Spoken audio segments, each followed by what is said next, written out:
Ethan loved hiking alone. He said solitude helped him think. In early October, he chose a quiet forest trail known for its fall colors. The map showed a single loop, simple, safe. For the first hour, everything felt normal. Then Ethan heard footsteps matching his pace. Crunch, crunch, crunch. He stopped. The footsteps stopped. He turned around. The trail behind him was empty. Ethan laughed it off and continued. Minutes later, the footsteps returned, closer this time. Not rushed, not slow, perfectly synchronized. He called out, "Hello." No answered. The trail narrowed. The forest grew unnaturally quiet. No birds, no wind, just the sound of walking. Right beside him now. Ethan finally looked to his left. Someone was there. A tall figure, walking inches away, face turned forward. Its skin looked gray, stretched tight. Its eyes never blinked. Ethan froze. The figure kept walking. Then it stepped off the trail and vanished into the trees. Ethan ran the rest of the way out. Years later, he still feels someone walking beside him whenever he's alone. Story 2. The trail that changed direction. Lena and her cousin Mark went hiking in a national park they'd visited many times before. The trail was familiar, gentle slopes, clear signs. Halfway in, fog rolled through the forest like smoke. The trail marker ahead pointed left. Lena was sure it always pointed right. Mark checked the map. The trail no longer matched it. They followed the marker anyway. The forest thickened. Trees leaned inward, blocking light. The ground felt soft, almost unstable. After an hour, Lena noticed something terrifying. Their footprints were only going one way, none behind them. Panic set in. They turned around, but the trail curved endlessly, never reconnecting. Just as the sun dipped low, the fog lifted. Suddenly, they were standing at the original trail marker, pointing right. A ranger later told them something chilling. That trail was rerouted years ago, he said. No one should have been able to walk the old path. Lena still checks behind her whenever she walks, just to make sure her footprints are there. Story 3. The voice that knew my name. Caleb went hiking during late fall, hoping to beat the crowds. The forest was quiet, cold, and emptied. That's when he heard someone call his name. Caleb. It came from deep in the trees. He assumed another hiker needed help. He called back. The voice answered immediately, closer, still calm, still familiar. Too familiar that it sounded exactly like his own voice. Caleb felt his chest tighten. He turned and walked faster. The voice followed, calling again and again. Matching his pace, he reached a clearing and collapsed, covering his ears. The voice stopped. When rescue teams later escorted him out, Caleb learned something disturbing. No one else had been on that trail all day. This day, he refuses to answer anyone calling his name outdoors. Story 4. The camp that was already full. 4 friends went on a weekend backpacking trip in late October. They reached a campsite just before sunset. Everything looked ready for them. The fire pit was cold, but recently used. Water bottles sat near a log. 4 flat stones formed a circle around the fire. They assumed another group had left that night. None of them slept. They heard movement around the camp. Slow steps, leaves crunching, heavy breathing just outside the firelight. No one was there at dawn. They found something new. 4 deep impressions in the dirt. Like people had been standing there all night, watching. The ranger later told them the campsite had been closed for months. No one ever stays there, he said quietly. People say it feels crowded. Those friends never camped again. Story 5.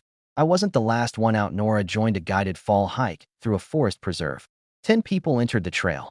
She remembers counting to the halfway point. She noticed something strange. There were 11.1 extra person walked at the back.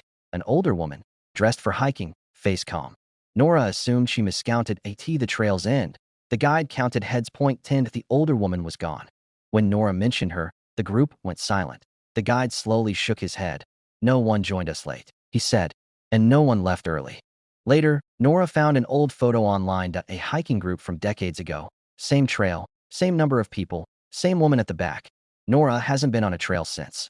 Ryan went hiking in early fall to clear his head after a rough year. The trail was quiet, almost peaceful. Tall trees blocked most of the sunlight, turning the forest into a tunnel of orange and brown.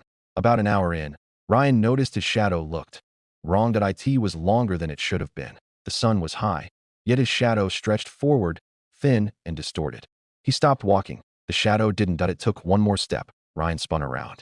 Nothing was there. He laughed nervously and blamed the uneven ground. But as he continued, the shadow began to move strangely, sometimes lagging behind, sometimes drifting sideways. Then it did something impossible. It raised its arm before Ryan did. His breath caught.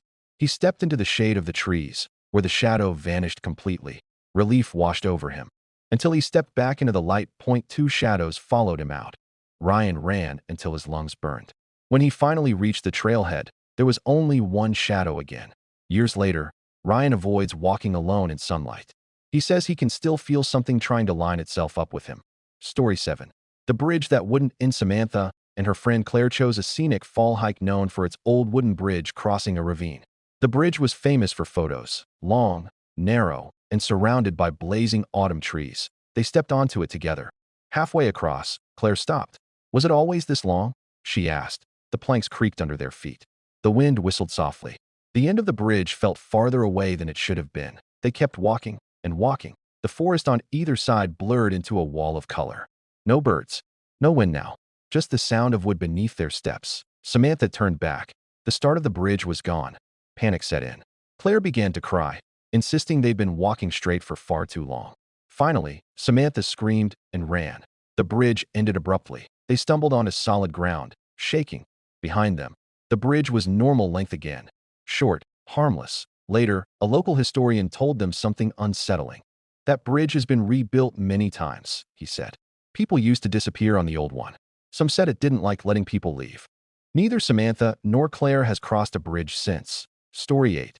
The hiker who knew my future. During a solo hike in late October, Ben encountered another hiker coming from the opposite direction. That alone was unusual. The trail was nearly empty. The man smiled warmly. Beautiful day, he said. They walked together for a few minutes, talking casually. The man seemed friendly, knowledgeable about the trail. Then he said something that made Ben stop cold.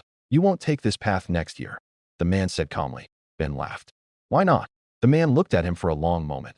Because you'll be afraid of the woods after tonight. Ben felt a chill crawl up his spine. He asked what the man meant. The man only smiled again and continued walking, straight off the trail and into thick brush. No sound. No struggle. Just gone. Ben left immediately. That night, something scratched against the outside of his tent. Slow. Deliberate. Circling. When morning came, there were no footprints. Ben never hiked again. Years later, he realized the man had been right. Down to the exact date, he quit forever. Story 9. The trail that kept resetting. A small hiking group of 5 entered a loop trail just after sunrise. It was a popular fall route, clearly marked and well-maintained. After 2 hours, they reached the same trail sign they'd passed at the start. They laughed it off and continued. 2 hours later, the same sign appeared again. Panic spread quickly. GPS devices showed them moving forward, but the scenery repeated. Same bent tree, same fallen log, same rock formation. One hiker swore the forest was rearranging itself. They began marking trees with tape. The tape disappeared. Finally, as the sun began to set, they sat down and refused to move. Within minutes, they heard footsteps approaching from all directions. Not running. Not rushing. Walking. The group screamed and bolted down the trail. They burst out onto the parking lot just as darkness fell. Rangers later claimed no loop trail existed in that area anymore. It was closed after people kept getting lost, one said. You're lucky you stopped moving when you did. Story 10. I wasn't alone in my tent. Emma loved fall hiking because of the silence. On a solo overnight trip, she set up her tent well before dark. That night, she woke to the sound of breathing. Not her own. It came from just outside the tent wall. Slow, controlled, patient. She froze. The breathing stopped. Then something pressed against the tent fabric, stretching it inward slightly, as if examining the shape of her body. Emma didn't scream. She didn't move. After what felt like hours, the pressure released. Morning came. There were no tracks. No damage. Just one thing wrong. Her tent zipper was unzipped halfway from the outside. Emma still sleeps with the lights on. Final warning. Part 2 survivors often say the same thing. It felt like the forest noticed me. Not every danger in the wilderness hunts with teeth or claws. Some watch. Some wait. Some follow you home in ways you don't understand. If the trail feels wrong. If time doesn't behave. If someone says they know what will happen to you. Leave. Because surviving the hike doesn't mean the story is over.